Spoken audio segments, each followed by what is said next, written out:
Kita sudah pernah bahas soal ini sebelumnya. Kita sudah pernah bahas kalau PKS tampaknya ditolak masuk ke koalisi Pak Prabowo. Soal ini tanda-tandanya sudah sangat jelas dan terang benderang. Walaupun PKS sudah menyatakan siap menyambut kedatangannya dengan karpet merah, ternyata Pak Prabowo nggak berkenan buat datang ke markas PKS. Padahal cuma selang beberapa hari sebelumnya, dalam kesempatan terpisah, Pak Prabowo dengan penuh sukacita sudah bertemu dengan Cak Muhaimin Iskandar dan juga Pak Surya Paloh. Pak Prabowo sudah menyambut PKB dan Partai Nasdem bergabung di koalisi pemerintahannya. Tapi buat PKS perlakuannya sangat berbeda. Ini tanda-tanda yang terang benderang kalau Pak Prabowo memang nggak berkenan kalau PKS masuk ke koalisinya. Nah, sekarang ini nih yang perlu disimak. Sekarang setelah ditolak masuk koalisi pemerintah pusat, tampaknya nada-nadanya sih, kabar yang lebih buruk bakal menimpa PKS. Bakal menimpa Partai Keadilan Sejahtera di ajang pilkada mendatang. Tampaknya nada-nada awalnya sih, ini yang bakal menarik buat kita amati bersama ke depannya. Tampaknya di ajang pemilihan kepala daerah serentak nanti, PKS bakal kesulitan juga buat mendapatkan teman koalisi.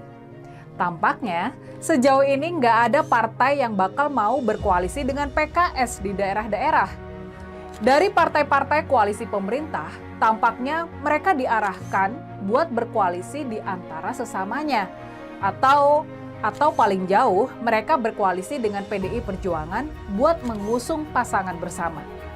Tapi buat berkolaborasi dengan PKS, berkolaborasi dengan partai yang paling lantang menyuarakan perubahan tersebut, nada-nadanya sih partai-partai koalisi bakal mengikuti sikap Pak Prabowo. Mereka enggan berkoalisi dengan PKS. Nah, di sisi lain, ini nih yang menarik.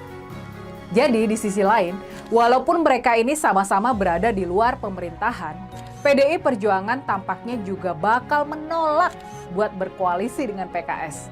Apalagi mengusung calon yang dijagokan PKS. PDI Perjuangan tampaknya nggak bakalan bekerja sama dengan PKS di ajang pilkada maupun di seluruh Indonesia. Nah, gimana? Sungguh rumit kan posisinya sekarang buat PKS? Di sini ditolak, di sana juga. Ini benar-benar jadi rumit.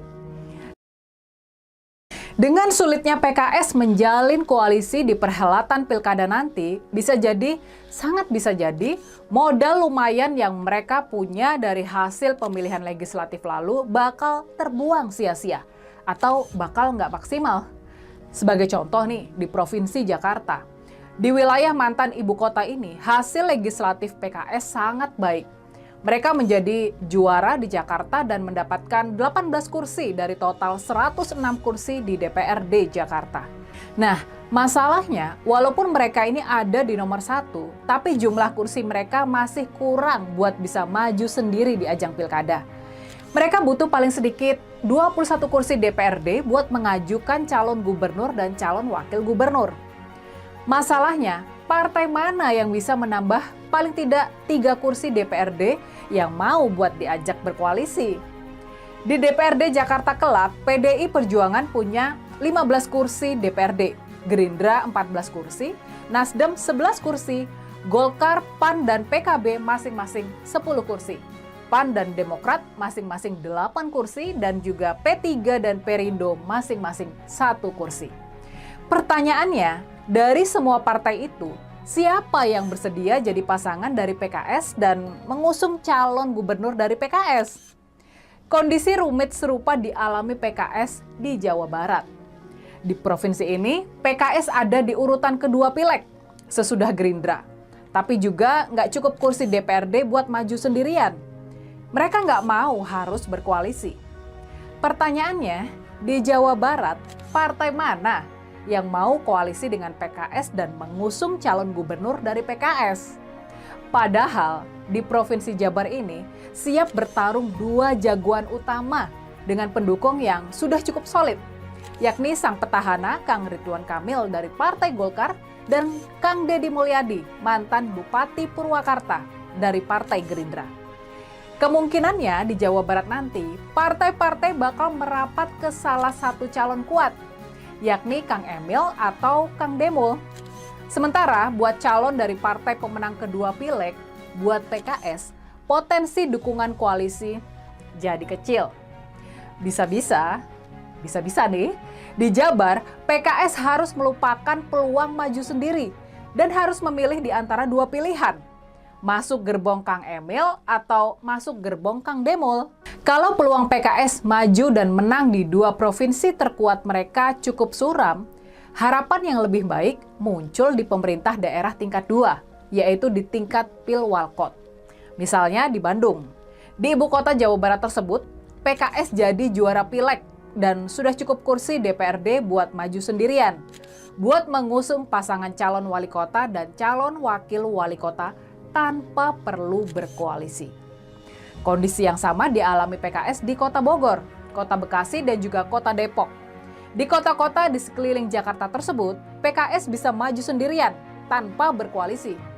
Tapi tentu saja, masalahnya sekarang, kalau maju sendirian pun, apakah para pendukung PKS sudah cukup kuat buat memenangkan Pilwalkot?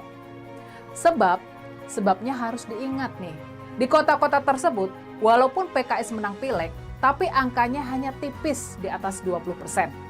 Angka dukungan ini masih jauh dari posisi aman buat memenangkan pilkada yang butuh modal awal paling tidak 30% suara. Nah, makanya buat Pilwalkot Bandung, Bogor, Bekasi, dan Depok pun untuk amannya, supaya kader PKS ini bisa menang dan terpilih jadi wali kota, mereka sebaiknya tetap berkoalisi dan tidak maju sendiri. Tapinya sekali lagi, tampaknya di ajang pilkada depan, di ajang pilkada 2024 ini, PKS bakalan kesulitan buat mendapatkan teman koalisi. Di partai-partai koalisi pemerintahan Pak Prabowo, mereka menghadapi keengganan untuk berkoalisi dengan PKS. Sementara itu di partai sesama oposisi dari PDI Perjuangan, mereka juga menghadapi penolakan buat berkoalisi. Jadi gimana nih baiknya menurut kalian? Sungguh teramat rumit kan posisi yang dihadapi sama PKS sekarang ini?